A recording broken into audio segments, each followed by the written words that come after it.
Is that true for? So that is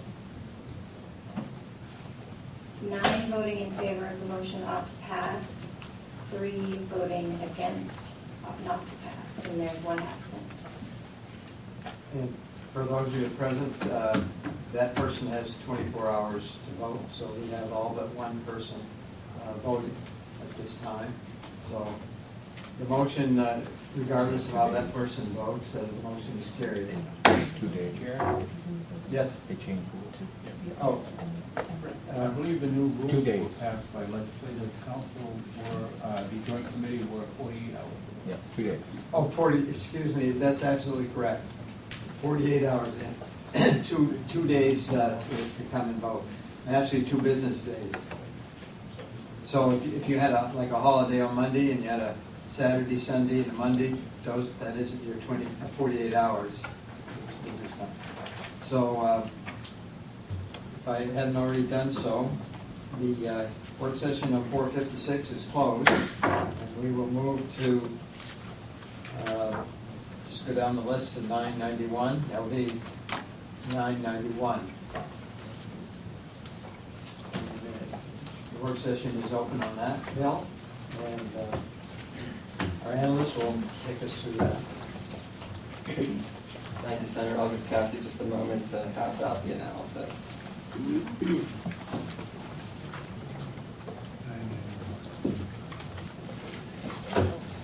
That's a big one.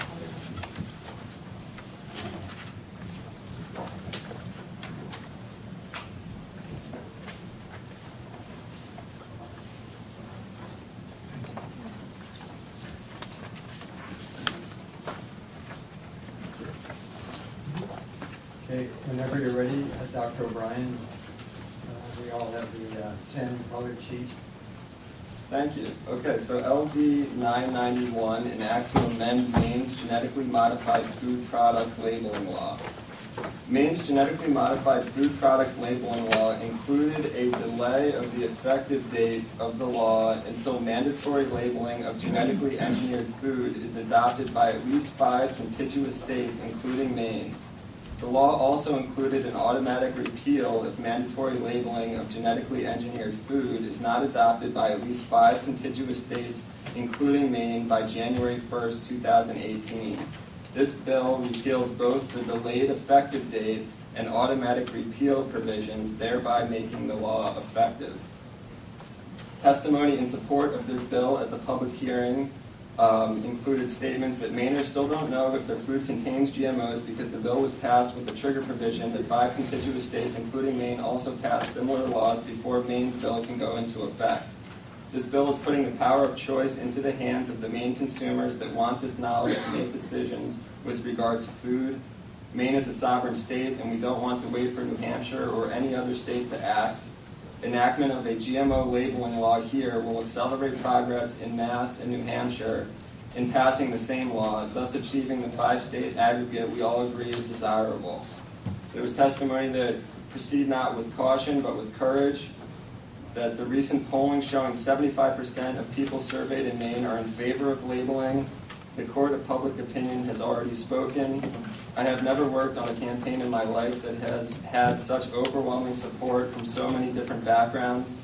There was testimony that New England is leading the way on this issue, that a small label change like LD 991 contemplates would not be an onerous one, that the impact and long-term human safety of genetically engineered food ingredients remain unproven, that the World Health Organization concluded that glyphosate as used on Roundup-ready genetically engineered crops probably causes cancer, that this finding that glyphosate is probably carcinogenic in humans is important since virtually all genetically engineered food crops have been engineered to withstand the weed killer glyphosate, and a drastic increase in glyphosate use has almost certainly increased the residues on food. There was testimony that labeling can prevent deception. It enables informed choice. The law as it stands today condones deception. There was a time in this country when we didn't know that smoking cigarettes was unhealthy, and the EPA allowed use of DDT for decades. Further testimony in support was that the bill is not an instance of government compelling communication of an opinion, which would raise a First Amendment issue. The bill requires disclosure of the fact of GMOs, leaving it to the public and the industry to debate the relative merits of GMO-containing foods. There was testimony that if the manufacturers of GMO technologies think they are so fantastic, why aren't they advertising them to the public? There was testimony that the industry will sue regardless of whether or not you wait to enact this, and that it is wise for states to establish mandatory GMO labeling laws because Congress is unlikely to do it anytime soon. Those who testified against this bill stated that the reasons for the triggering provision are still germane, that LD 991 unravels the thoughtful and deliberative compromise reached by Maine's interested parties in the passage of Public Law 436. It is wrong to put Maine on an island. If the legislature passes this bill, Maine will be an outlier and our small businesses will be placed in a bad position.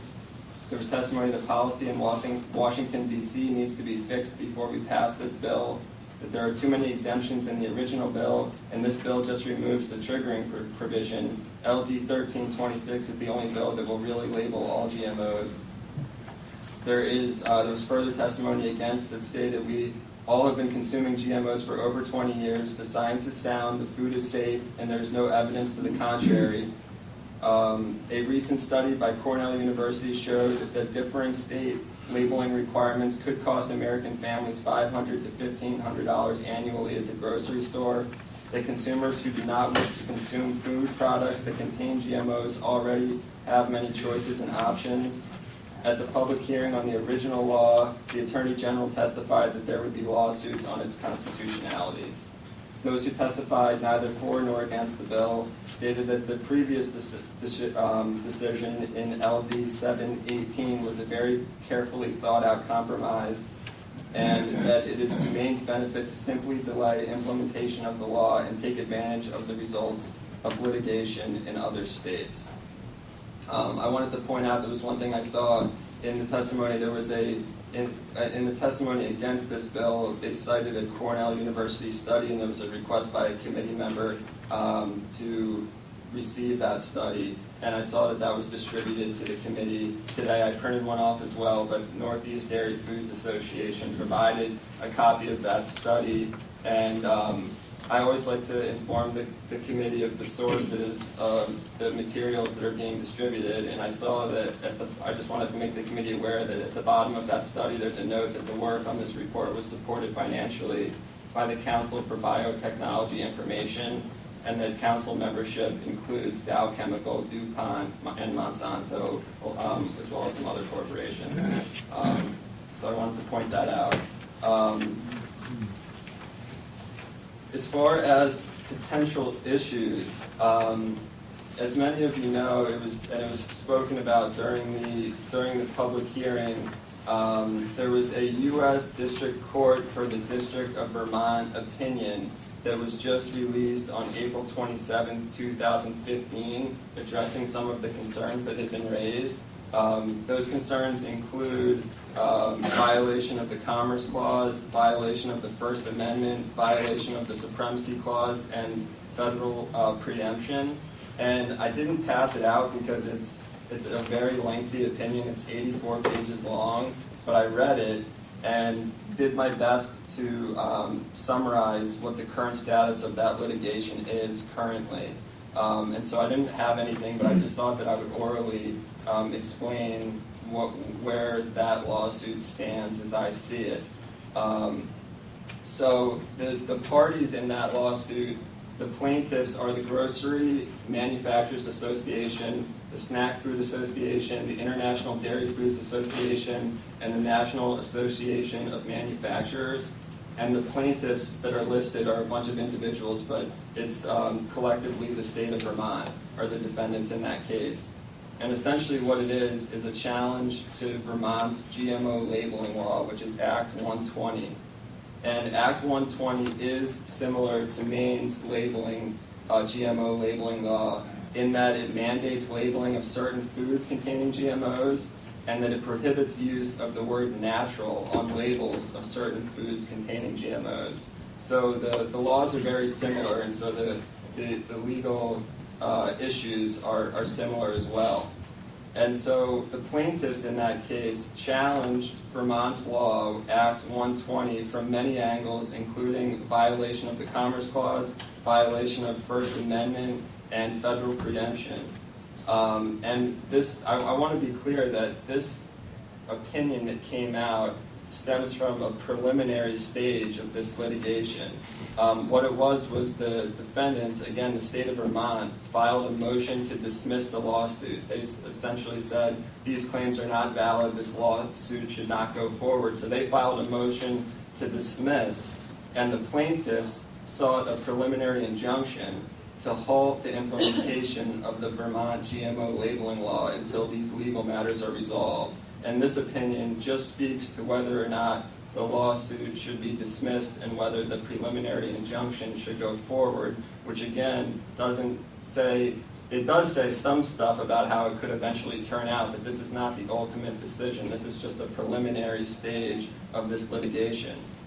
But the court does comment, clearly there's 84 pages, so they have stuff to say about it. And I'll just briefly hit upon a couple of the areas that the court made decisions on.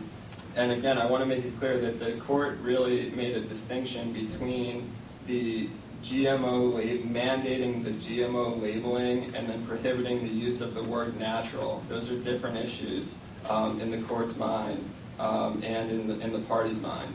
So I'll begin with some excerpts from the opinion related to the mandatory labeling of certain foods containing GMOs. And what the court said, and this is the court's language, is that because the state has established that Act 120's genetic engineering disclosure requirement is reasonably related to the state's substantial interests, Act 120's genetic engineering disclosure requirement is constitutional.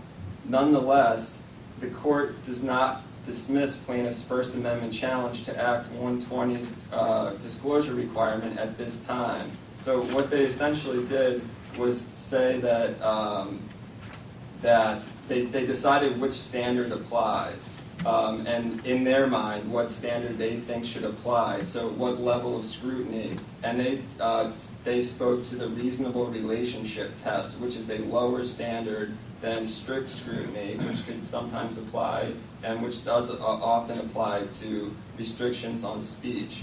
And so, again, that just speaks to what test they think should apply, but they didn't dismiss the plaintiff's First Amendment challenge. They just spoke to what standard they think should apply. And again, the reasonable relationship test says that there needs to be a reasonable relationship between the state's interest and the GMO labeling mandate. And they didn't decide whether or not that relationship exists, but they did speak to there being, in their mind, a lower level of scrutiny that should apply there. So that's the First Amendment related to the GMO labeling.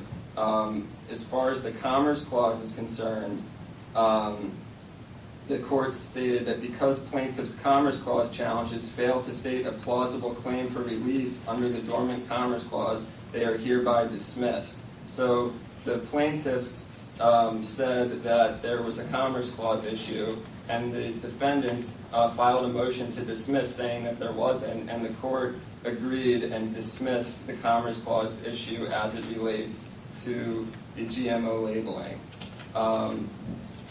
As far as the Supremacy Clause and the preemption concerns, the state's motion to dismiss the plaintiff's Supremacy Clause claims was granted in part and denied in part. There was several different federal laws that were discussed in the opinion, and the court held that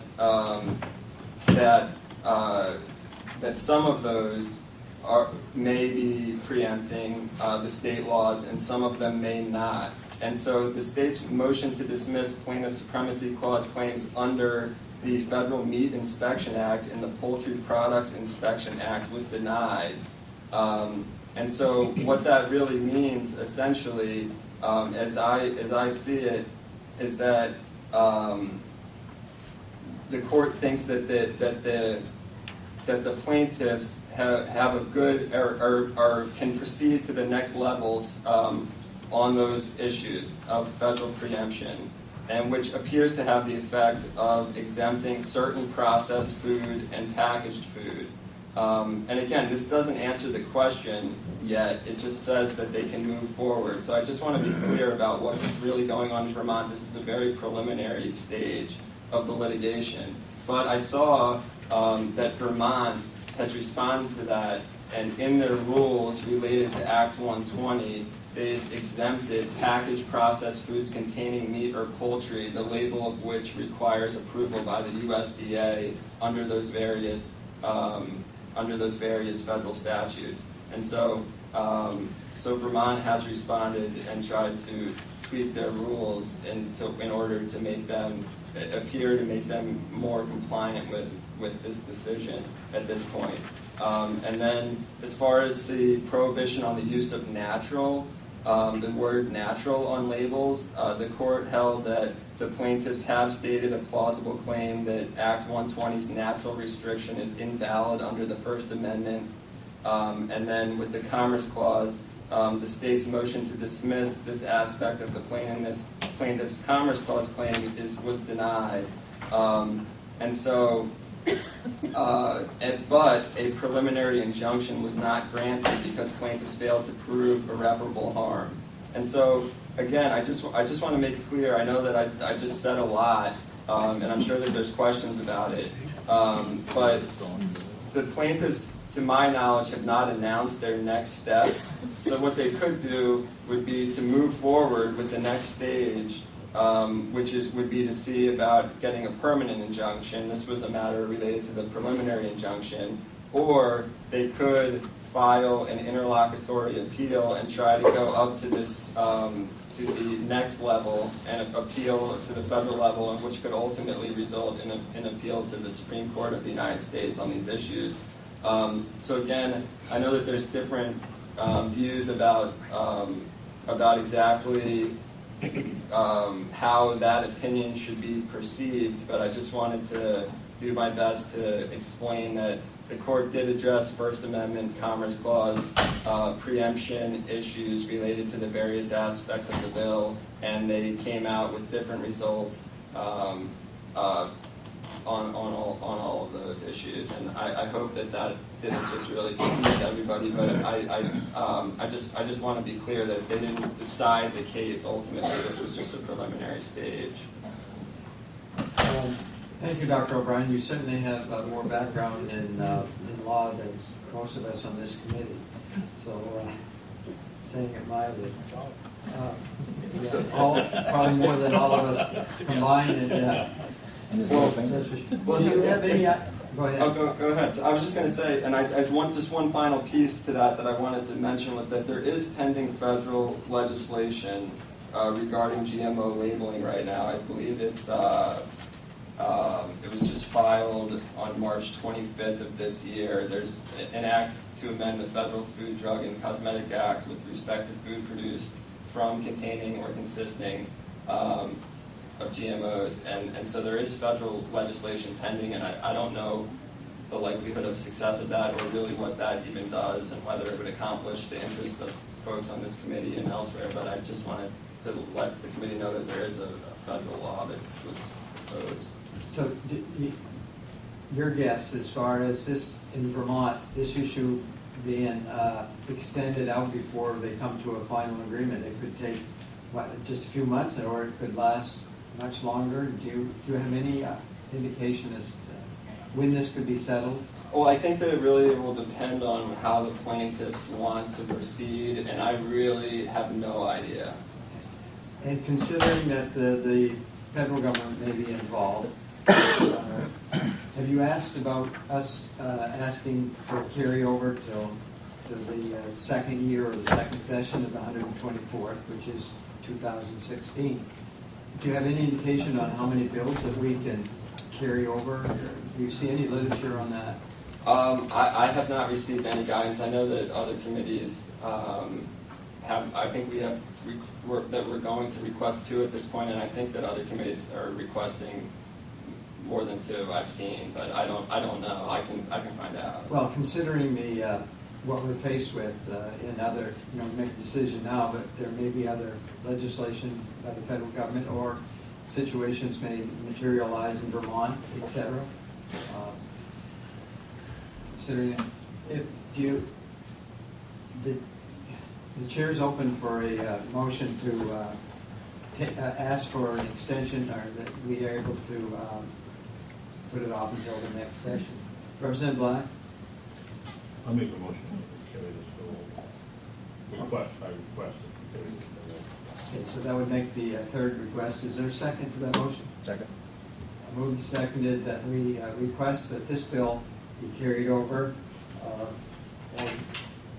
LD 991. Any discussion? Representative Marion? Thank you, Mr. Chair.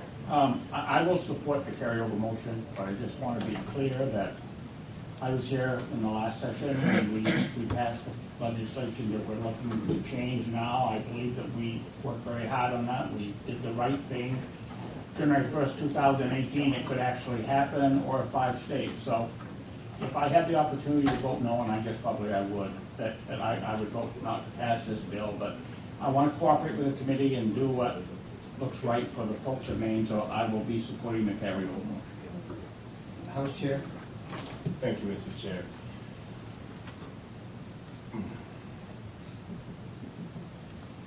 I think that we have invited people who traveled here from New York to give us some guidance on some of the other aspects of this bill. And I'm not exactly sure that it would be a good idea to have someone drive all the way here from New York and then circumvent his expertise when trying to give some clarity about what is going on at the, I don't know, it seems odd to ask someone to come before our committee from New York and then not entertain that person's expertise. Because if we vote to carry this over, the work session is closed and that person is just sitting in the room waiting to talk. This is troublesome for me at this point. Okay, any further discussion? Representative Chapman? Thank you, Mr. Chair. I have a question that Dr. O'Brien might be able to answer relative to federal preemption. And the question is this, which is the timing of when a state passes a law and when the federal government passes a law pertinent to which party has occupied the legal space that would therefore have an effect on what the future preemption nature might be? And what I'm trying to say here is if we delay until the federal government decides to invade the space, thereby prohibiting us from having a say in the matter, that might influence my opinion on whether we should act quickly or act slowly. Do you have an answer, or can you speak to that question at all? We certainly can invite the doctor to come back next year and participate in the work session. Mr. Chair, I have a question about analysts. Oh, that's for Mike. I thought you were asking. No, I was asking our Sorry. analysts if that's a Dr. O'Brien. I don't think that it has a legal, that there's legal significance to it. I don't know if that answers your question. I don't know what, it may have other significance, but I don't think that there's legal significance. By that you mean not legal significance to the timing of when a state passes a law versus when the federal government passes a law to the question of preemption. Correct. Senator Dale. I believe, Dr. O'Brien, you should correct me if I'm wrong, that once the federal law has been passed, then the states would actually pass compliancy laws, and we can be more restrictive. We cannot be less restrictive. So no matter what the federal government said, I mean, that's our baseline. We can then still come back and be more restrictive through compliance laws, is that correct? This is a tough area. I'd like to check. I don't wanna, if I could have a moment even just to run and consult with someone else, I would prefer to do that than. Mr. Chair, request copies. Yeah. Okay, we will talk.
This guy's got a better job. Well, more jobs. Right. What you can do.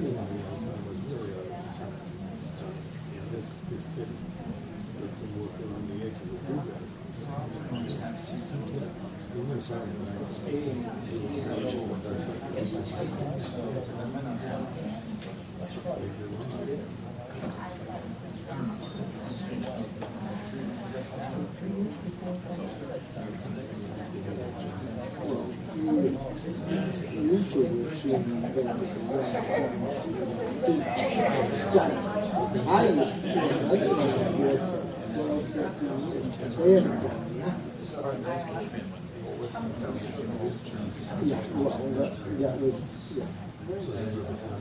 You know, 5,000, 6,000 members back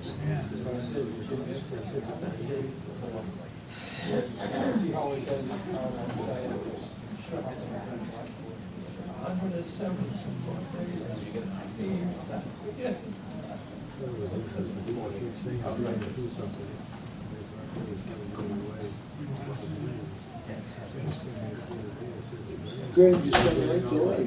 Yeah. Well, I think the Beverages, you know, the Beverages coming in.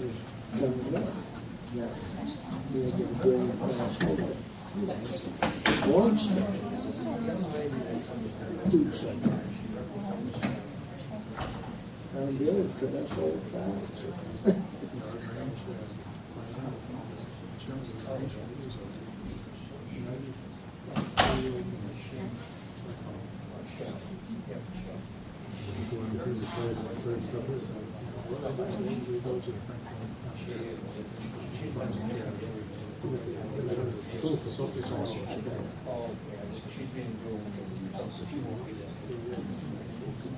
Four grandsons. Four. They're all closed down. And that one, last time, you know, real tough.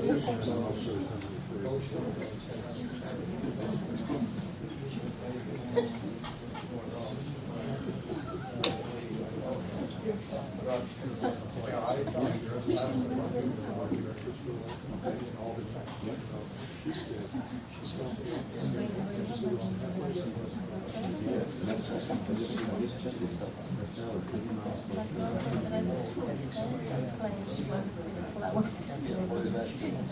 other words, that's down to here. In other words, it might be in New York City. That's what I told my wife, my little personality on this in the walls. I said, like, you got in New York City, just Yeah. miles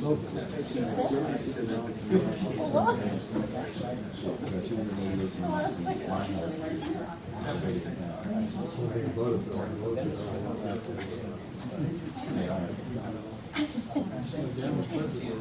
So you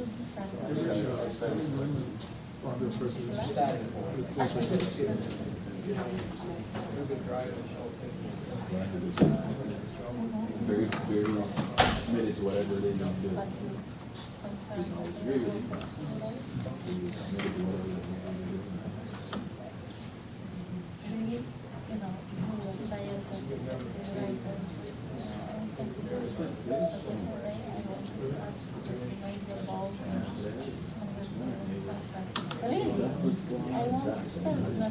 I don't drive out everywhere. Yeah. Yeah. You don't care. You don't care.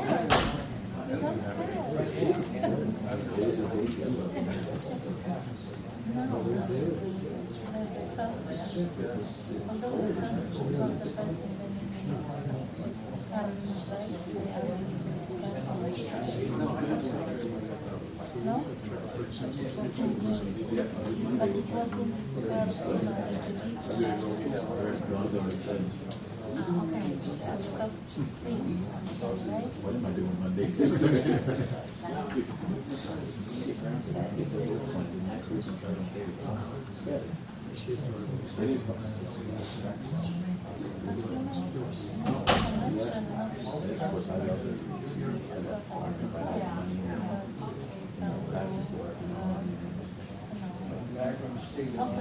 So it's funny to do it with somebody else's money.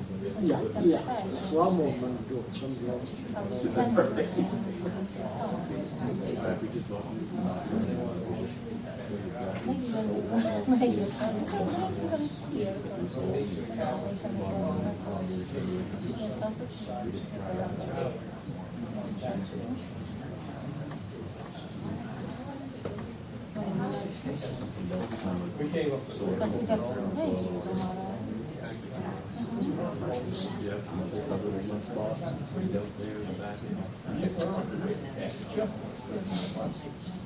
Just like therapy, so It's crazy, yeah.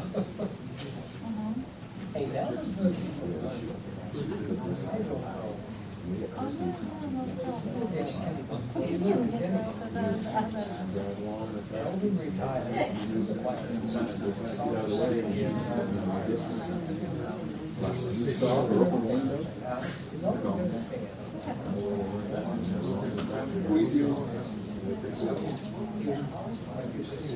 Oh, I was a kid. He couldn't get there a quarter of a mile.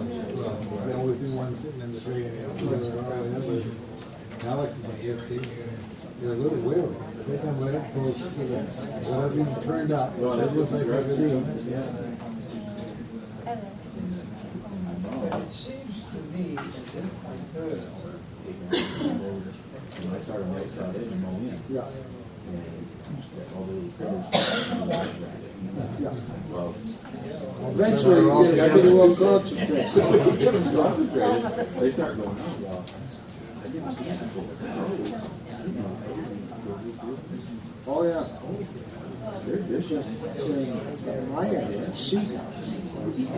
Eat 10 months. Man, they dive in there. I mean, you'll be an orca. Okay. You won't see one till you start mowing. Them mice, they clean. I was very frustrated, I climbed this conference on 7 feet high. And I was like, I had to run it. And it really, so that thing is going, around pretty fast, you know? And that little bowl, pretty much, whatever the hell I had. They come running. What are the ground? They come on the run, and then they'll stay in, like I said, kind of grind toward the center or whatever. And then you get them all concentrated. But eventually they figure there's no grass to go to that way, so they go out across the surface of the soil, looking for a place to hide. Every now and then something will come and snatch them.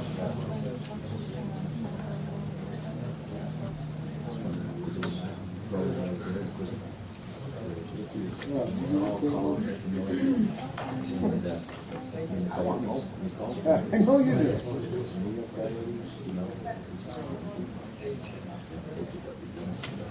Kill it, kill it. Oh, the governor's calling. Shall I answer?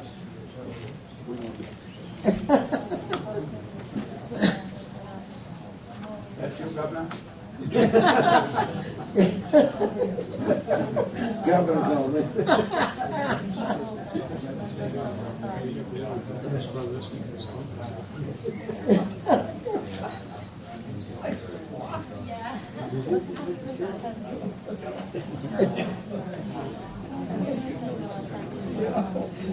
I'm not sure.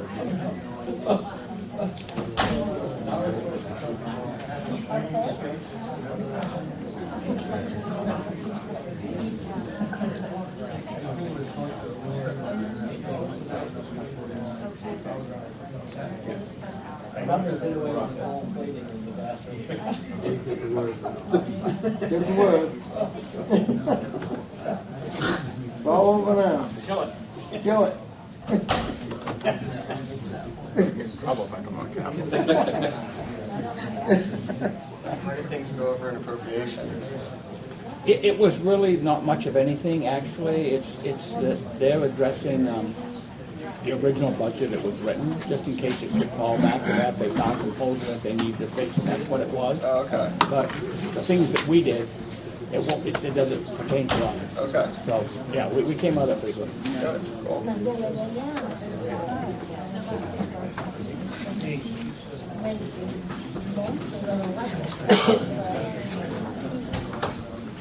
I'm behind you, Robert.